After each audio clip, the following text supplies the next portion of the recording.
I miss you, and I'm alone in London in a tiny but lovely apartment, thinking, thinking, thinking. While you're on the train, on your way back home, but not our home. I won't see you for a month. The sadness envelopes me, makes me buckle with sickness. Motion, home, sickness. I miss you, and I'm alone. I'll see you when the summer's over. I beg your pardon? Primrose leaves. I see. So ahead of my show in a couple of weeks, where I'm going to be exhibiting my fertility statues, I thought I would try to make some prints to sell, and I thought what would be really fun is if I could make some lino prints of my fertility statues. So we have this one. I think this one is just a pretty classic shape. I'm gonna make a good print. Then we have this one. He's based on the Sheila Nagig, an Irish fertility statue. Usually they're female figures, but as I'm trying to explore the existence of queer people throughout history, this one is a little gay man. And he looks a bit creepy and funny, and I love him. And then we have the classic angel, a design that I made up. I really, really love these angels. I draw them all the time and doodle them constantly. I just love him. He's so sweet.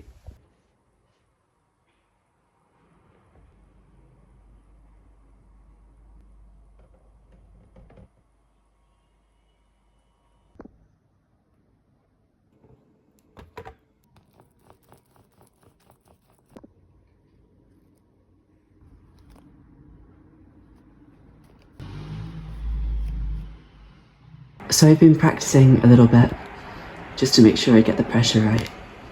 With this first one, I realised I had too many raised parts in the stomach that was making it come out a little less clear than I was hoping for, so I've carved those out now. And this is the second one, and he turned out very well, very simple but very cute.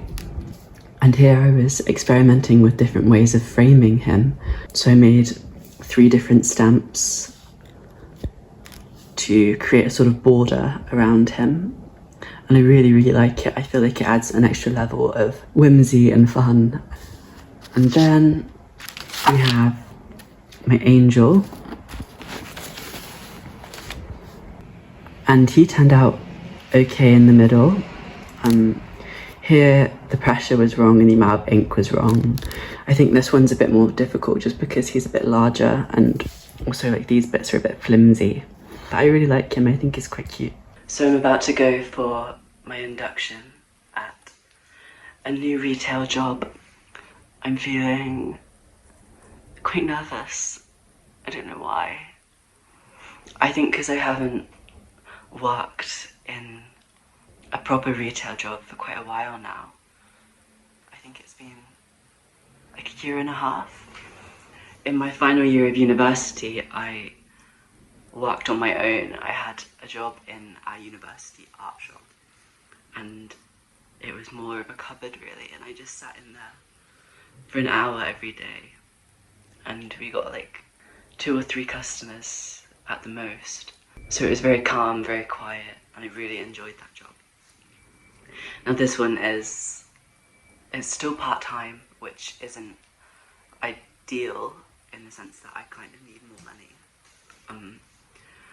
But it gives me time to paint still. It gives me time to apply to exhibitions and different jobs in the field that I want to go in. Because I specifically would love to work in galleries and work with art. But for now, this will do. I hope the people are nice.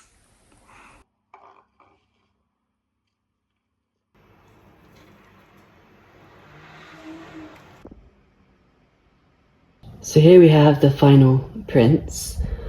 I've made them postcard sized, and I'm going to be selling them at the group exhibition that I will be participating in at the end of next week, which is very exciting. I really, really like how they've turned out. I think they're very fun, very whimsical. So I realised I never gave you an update about work, but it was actually so much better than I was expecting. It was really busy in this store, but I've worked for this company before in a different location, so I know sort of what I'm doing. It's just remembering it. As I said, it's been a couple of years since I've worked there. This location is a lot bigger than where I used to work, so it's incredibly busy all the time. So that's gonna require some getting used to, but the people seem really friendly, the manager seems really nice, and that's something that I'm very relieved about because my manager at the last place was awful. He was gay, and so I thought, I have an ally here. He would quote RuPaul over the headset. But he was awful. He was so horrible. And he was particularly horrible to the gay male employees. There were a few of us, and one by one they all quit. It was crazy. He was just quite mean, really. So I'm glad that here everyone seems nice so far. I have to say, I've been feeling so tired. I think I'm very naturally introverted, and customer service really drains me energetically. Not even because it's hard work, because I don't mind the work. I get lost in tidying the shop, and being on tills, you don't have a chance to get bored or anything. It's interesting, it's fun. Not fun, but you know what I mean.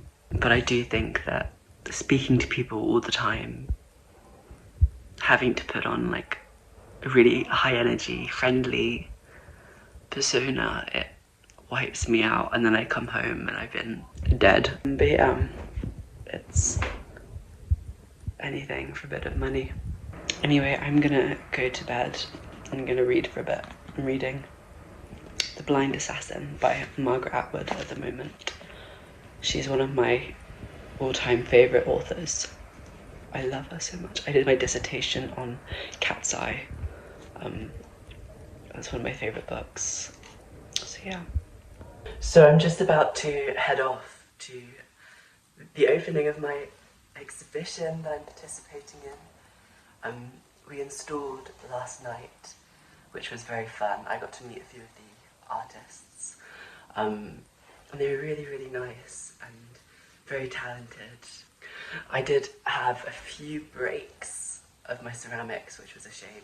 I've temporarily fixed them for the show, and then I'll have to glue them back together properly when I get back home again, because with ceramics you need to use a particular type of glue and it needs to cure, and it's just a bit messy, so I didn't want to do that last night in case I made a mess. But I'm very excited. I think it'll be good.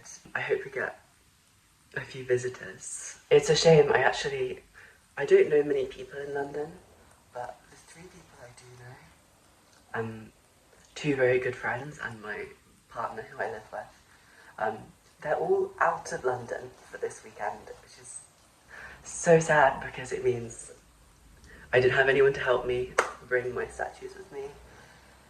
I don't have anyone to go to the exhibition with. No one gets to come and see it. So yeah, it's a shame, but it gives me an opportunity to properly talk to the other artists and anyone who's attending the event, which is always a plus. So yeah, I'm about to head off now. I'll speak to you later.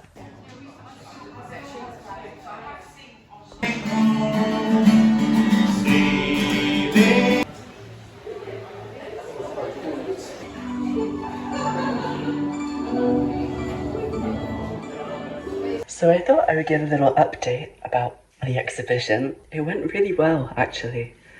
It was a lot longer than I think I realised it would be. I left at around 12. It took an hour to get there. I went to the South London Gallery first. I had a little walk about there. I think I'll show you those clips in a different video because this one might be getting a bit long. And then I went to some charity shops and I bought some books, which was very fun. And then it was around 2 o'clock, maybe 2:30, when I got to the actual exhibition. And when I got there, it was quite quiet. There were a few people in there. I spoke to the curator and a couple of the artists who were there. And then throughout the day, it just got busier and busier. It was incredible.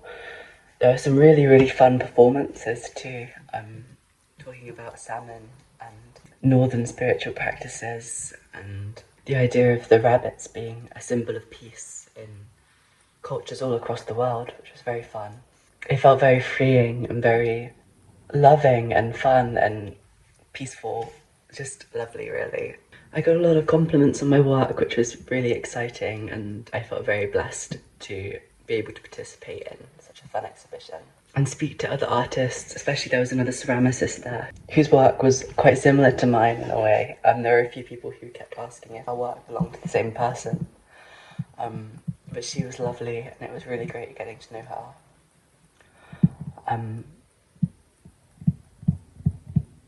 So yeah, it was a really great experience overall, and I'm very, very happy to have been able to exhibit my work so close after uni finished. I thought it would be a long time before I got to participate in an exhibition again. I sold a few prints as well, which is always a plus. It made up for the glasses of wine that I bought when I was there. But yeah, it was a good time. Bodies change, my love. Like the trunks of trees, they thicken, wisen, rings or wrinkles for all the time passing. A life lived or living, embellished on skin that droops and folds, scars and dimples, every blemish becoming proof of your existence. It is not a crime to change, not something evil to age. It is magic, it is beautiful. It is a blessing to be part of this cycle. The ealdspell of the aging soul, reflected in the spirit of this corporal realm, where there is nothing to do but embrace your own physicality. Let the body be nourished before it nourishes. Let it grow, let it feel, let it know. One day it will return to the soil and you will be everything. Everything, all at once.